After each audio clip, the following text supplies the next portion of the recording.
What's up, everybody? Welcome back to the Matt Luna Fishing Podcast. I am your host, Matt Luna. Thanks for listening to this episode. I really appreciate it.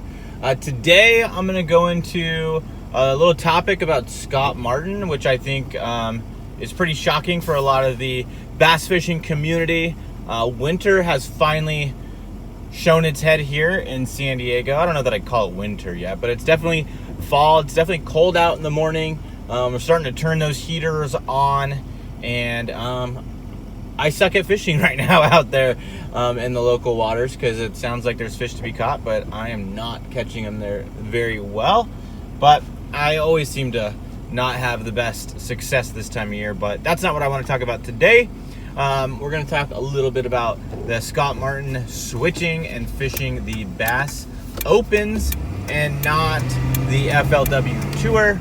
I know of at least one other guy that's switching over and going to the Elites, not the Elite Series, but the Opens, trying to make the Elite Series, and that's Bradley Hallman. I'm sure there's more than just those two guys, and I'm sure there's going to be more to come, but they're going to have to start making some decisions here pretty quick because I think the season starts out in Texas sometime in January. So it's almost Thanksgiving, and my family always goes out of town for Thanksgiving. We keep it very simple. Get out of town, use it as a vacation, and stay at a hotel, do the Thanksgiving dinner at the hotel, and we really have been enjoying it. It's a nice change of pace from, being in San Diego. We get outdoors, out in the mountains. It's usually a lot colder up there, and this year is going to be hopefully pretty cool because we are going to be up in Lake Arrowhead, and it's looking like we're going to get some snow, rain for sure, but up there it looks like it's probably going to be snowing. And this guy from Southern California, born and raised, has actually never been somewhere where it was actively snowing. I have obviously seen snow, played in the snow, all that kind of stuff, but I've actually never been somewhere where it was snowing, like the snow actually falling from the sky. So I'm a little bit excited about that. Never driven in the snow, but I definitely bought some chains that were required to have if it's snowing up there. So if we have to drive somewhere, I have the proper equipment. So that ought to be exciting, maybe a little scary for someone in my position, never driving in that snow before, but figure I got to take it slow and steady. So we'll see how it goes. We're looking forward to getting out of town this week, get back into town on Saturday. Got a wedding to go to, and then prepare for the work week ahead on Sunday. But looking forward to getting out of town for a few days, spending some time with the family, and kind of getting away from all those responsibilities of work and the day-to-day. So looking forward to getting some time away, just kicking back and relaxing. Hopefully come back nice and rejuvenated. Another thing I want to thank all you listeners for, whether you listen on YouTube or you listen on podcast or you watch my YouTube videos, I want to say thank you for all your support, and thank you because I have just been able to monetize my YouTube channel. I started off my YouTube channel when the requirement to monetize was 10,000 views. There was no watch time that you had to hit. There were no subscribers thresholds that you had to hit. Once you hit 10,000 views, you were able to monetize your channel. So it seemed like a much more accessible goal to monetize the YouTube channel. And then, not too long after I started, they changed the rules on us, and I had to have 1,000 subscribers and 4,000 hours of watch time in a year. That averages out to 20,000 minutes per month and 240,000 minutes per year. I finally have hit that threshold. I've got almost 1,900 subscribers, and I've hit over that 240 minutes of watch time or 4,000 hours that I need in order to start monetizing my channel. So I'm super excited about that. It's been a long road to get there. I got a long road to go. Just because I finally hit this point doesn't mean that I'm satisfied with where my YouTube channel is at. I definitely want it to grow. I definitely want it to get bigger.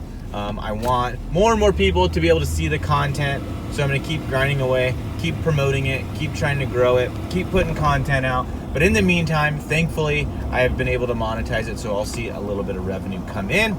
Super excited to see how it goes from there. So if you listen on YouTube or you watch my YouTube videos, thank you very much, because your views, your watch time, your subscriptions all made it possible for me to take advantage of the opportunity that YouTube provides all of its creators to monetize their channel and make money off of their content. So once again, thank you guys very, very much for your support and for taking in that YouTube content. So circling back around to the FLW Tour controversy that seems to be permeating this off season of the professional bass fishing world, Scott Martin announced that he is leaving the FLW Tour and going and fishing the Bass Opens, trying to get an Elite Series bid. There's a lot of people, if you looked around on social media on his posts or Bass announcing that he's going to fish the Opens, there's a lot of people that said he should just get in right away. No need to qualify, just let the guy fish. And I can see their points, but I think if you're trying to establish a threshold of having people qualify, he probably should have to qualify. At least that's my opinion. I think last season with the mass exodus of anglers that left the Bass Elite Series, I can see how they made some exceptions and just offered Elite Series positions to people. But now that they have their full field, they had a successful season, at least it appears, with the anglers that they had, that I can see them saying, no, you guys didn't come over when we gave you the opportunity, so now you got to qualify and fish all the Opens and get in as a qualifying tour to make sure that you have what it takes to fish on the Elite Series. Now I think all of us can agree that Scott Martin has what it takes to fish at the elite level, at the Elite Series. I mean, he was a top stick in the FLW Tour. Pretty much everybody knows the name. I remember learning about Scott Martin when he had his TV show, actually on TV, the Scott Martin Challenge, and it was one of my favorite bass fishing shows to watch. And now he's just huge on YouTube, huge in the fishing world. And it's just really telling, I think, that a guy like him made the decision to go fish the Bass Opens and leave the FLW Tour. I keep saying FLW Tour, but obviously I mean the FLW Pro Circuit, I think is the official name that they're giving it. It's just kind of interesting to see someone at that level make the decision to basically go back to the legit AAA and go try to qualify for the Elite Series, qualify for the Bassmaster Classic, and it'll be a pretty interesting year, I think, to watch his content, especially because it's going to show a lot of the behind the scenes of the struggles and the successes that a guy in his position has to take on fishing at that level. And I don't think his sponsors left him. I don't think they really care whether he's fishing at the elite level, the FLW Tour level, Bass Pro Tour, or the Open level. I think they don't care because he's just got that huge social media following. So no matter what tour he fishes, he has enough social media coverage or enough eyes on his content that they're going to get their money's worth out of partnering with him. However, from a fishing standpoint, going from one of the top trails down to the AAA of bass fishing to then try to qualify for that top level once again is probably a tough decision, I would imagine, because you're at the top and then you have to go down to try to get back at the top again. It's like an NFL player that gets released and has to fight his way back, or a Major League Baseball player that gets released and goes down to AAA and has to climb his way back. I think without having experienced it myself, it's probably easier to stay than it is to get there, because there's a lot more guys that get to stay at the top levels than there are that qualify year in, year out. Another angler that I heard is leaving the FLW Pro Circuit and going and fishing the Elite Series is Bradley Hallman. I listen to a lot of his stuff when he's on Bass Talk Live. Been following him on Instagram. Actually got to meet him out at the One Bass US Open this past year. It was just a real quick meeting, but it was pretty cool to see somebody in person that you see on social media, that you listen to talk on a podcast or whatever.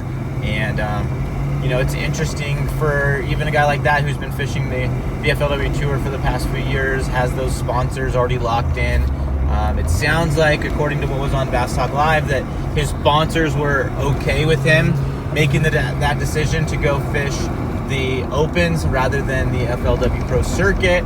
According to that podcast, he had one sponsor that was holding out, trying to figure out what they were going to do based upon the switch. So obviously his decision had an impact on one of his sponsors, but not the others. I don't know what sponsor it was or what the information on that deal is, and it's not really any of our business.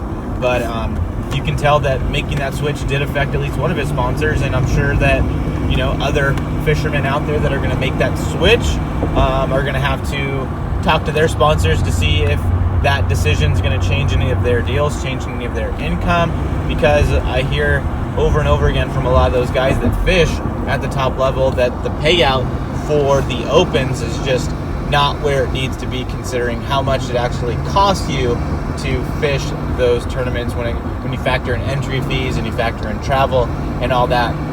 And for the guys that are going to fish all 8 of those open bass tournaments, they are basically going to be spending full year FLW Bass Elite Series money on travel.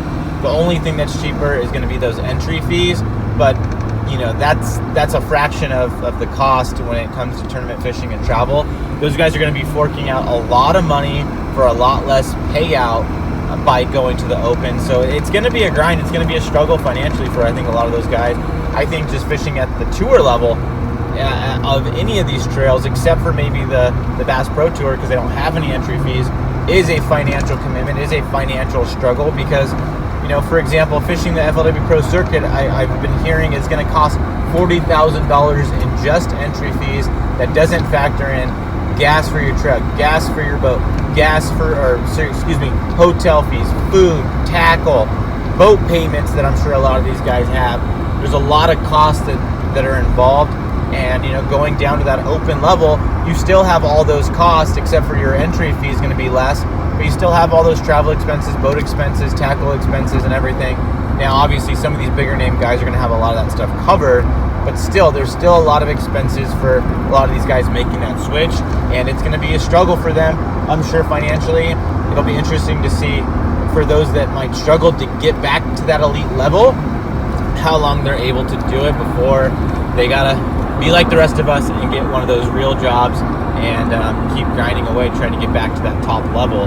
I don't wish that upon any of them, but it's inevitable for somebody that not everybody will make it back because they just do bad in one event and miss it by a spot, or they struggle up north or something like that and they just don't manage to get back in, or there's a lot of various factors. They have boat trouble or anything, not taking anything away from their abilities, but I think it's inevitable that people that were at the top, if they make that switch, are not going to make it back. Another name that just popped into my head is Randy Blockett made that same decision to leave the FLW Pro Circuit and go fish the Bass Opens. He's another big name, been fishing the FLW Tour for a long time, making the decision to switch over and fish the Bass Opens. So there's going to be more. It'll be interesting to see how many make that switch, but I'm sure there's going to be more along the way. Some people may not make official announcements, others might, so we'll just have to see. I think one thing that this does do for a lot of the guys staying on the FLW Pro Circuit is it's going to open up some opportunity for some newer names, some new faces, some up-and-coming anglers that have the ability to fish at the highest levels, that are going to be able to shine, get a little bit more coverage than they have in the past, because some of those names are going to be gone. It's going to be basically the same as it was on the Elite Series last year. It kind of looks like. Now, I don't know that the same amount of people are going to be leaving the FLW Tour that left the Elite Series a year ago, but anytime a guy like Randy Blockett or a guy like Scott Martin, and even Bradley Hallman for that matter, anytime those guys leave and go fish somewhere else, it gives opportunity for a new name, a new face to take up some of that media time, take up some of that coverage, and make more of a name for themselves, because you're not fighting for that coverage with some of those other people. As we come into 2020, when all these new trails are going to start, I'm definitely going to be following along all of them. I know some people that are going to be on the FLW Pro Circuit. I know some people that fished it last year. FLW is still the only opportunity I have in order to make it out and travel the country and fish. There's no Bass Opens out here, so the only thing I have to make it to a professional level is through FLW right now. And I definitely am going to be paying attention, following along, and just seeing how this whole thing goes. And hopefully there'll be some good content that we can talk about on this podcast in 2020. And I'm sure there will be. There's always, interesting things that happen, decisions that are made, announcements that are made that we can talk about.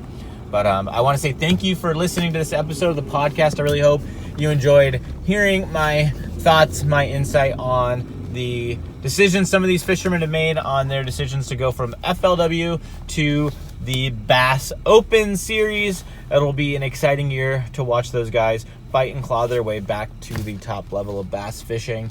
So again, I hope you enjoyed today's episode of the podcast. Thanks for listening. Thanks for listening in. If you're on YouTube, give me a thumbs up and a comment on YouTube, and give me a subscribe on the podcast. Thanks again, everybody. Stay tuned for the next episode. Probably going to be after the Thanksgiving holiday, but I really appreciate you listening.